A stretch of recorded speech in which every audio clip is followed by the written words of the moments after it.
Hello, everyone. I love today's topic because it explains so much. When I was called to do this video ministry a couple years ago, I wasn't called to witness to potential new believers. I was called to encourage baptized Christians to read their Bible, understand what God expects of us, increase their faith, and then move all of us to witness. Christians have, for quite a while now, taken the easy and unproductive road in their faith, as I once did. They'll say, I go to church every Sunday, volunteer when needed, and believe Jesus died on the cross for my sins. Isn't that enough? My answer, no, it definitely is not. It's honestly only a beginning. Our initial faith is supposed to grow. According to Hebrews chapter 5, verses 11 to 14, we are only infants in the faith if that is all we do. But God says, quote, you should be teaching by now, end quote. Knowledge comes from reading the entire Bible and knowing who God really is.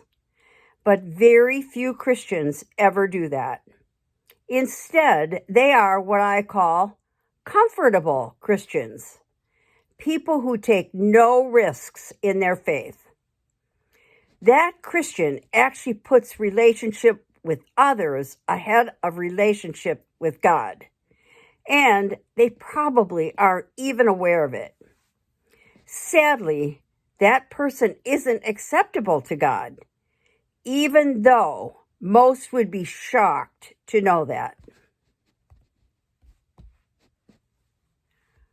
What are some characteristics of a comfortable Christian?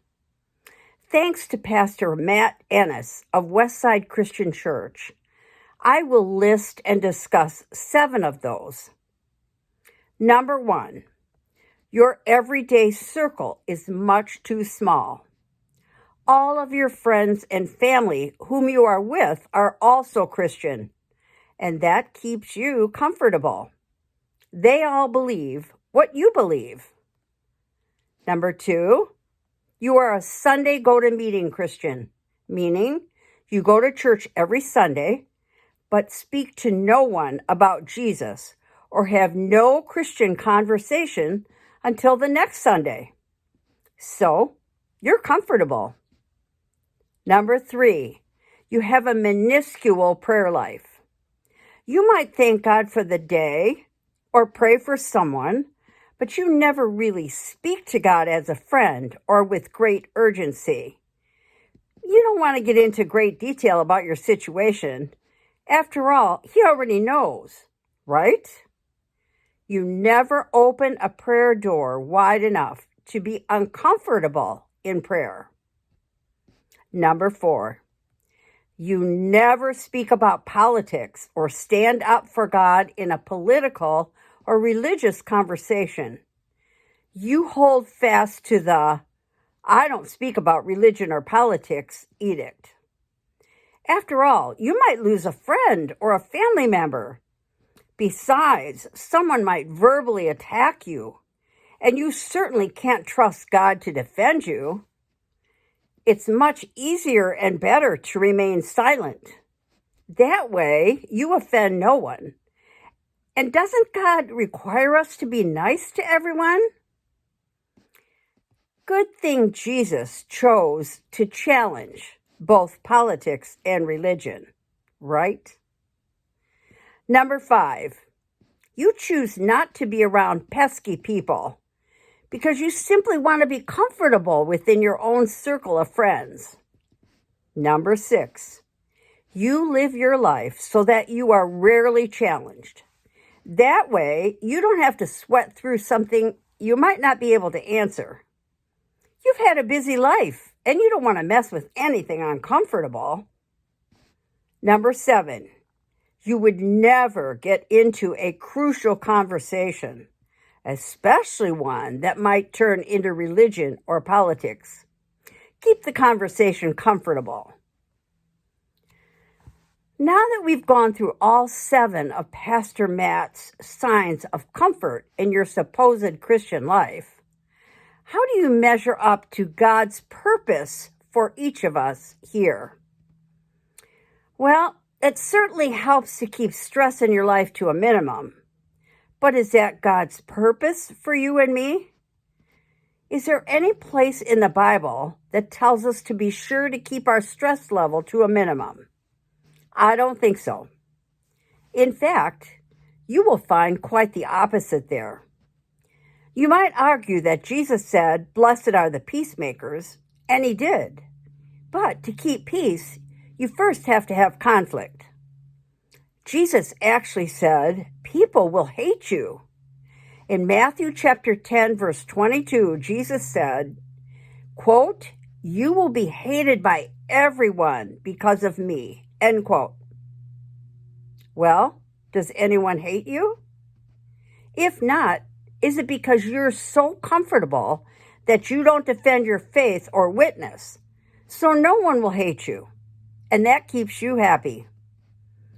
In that same verse, Jesus goes on to say, quote, "The one who stands firm to the end will be saved," end quote.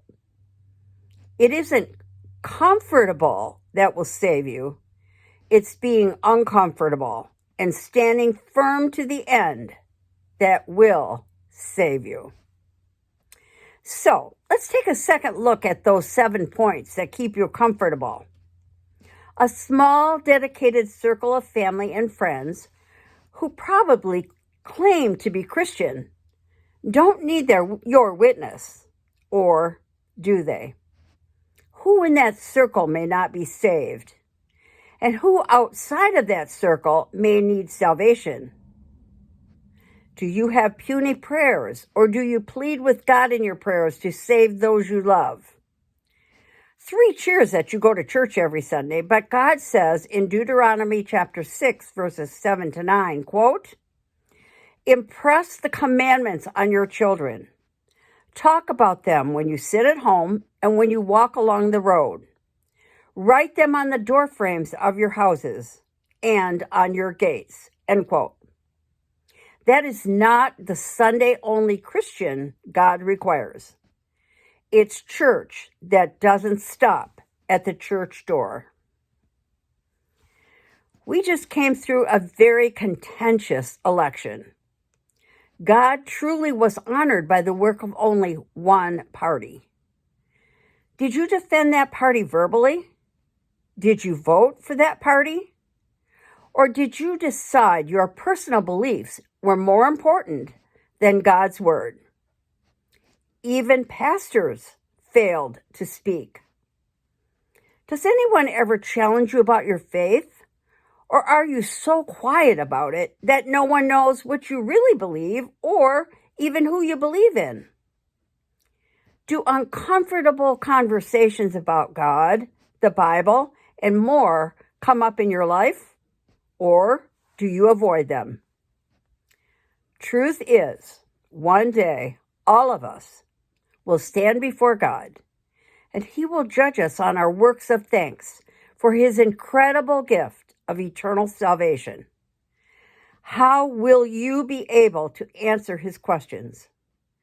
Is it time you become less comfortable and more knowledgeable so you can actually love witnessing to others, which God requires us to do, and begin making God number one in your life rather than your family and friends? Think about it. See you Thursday.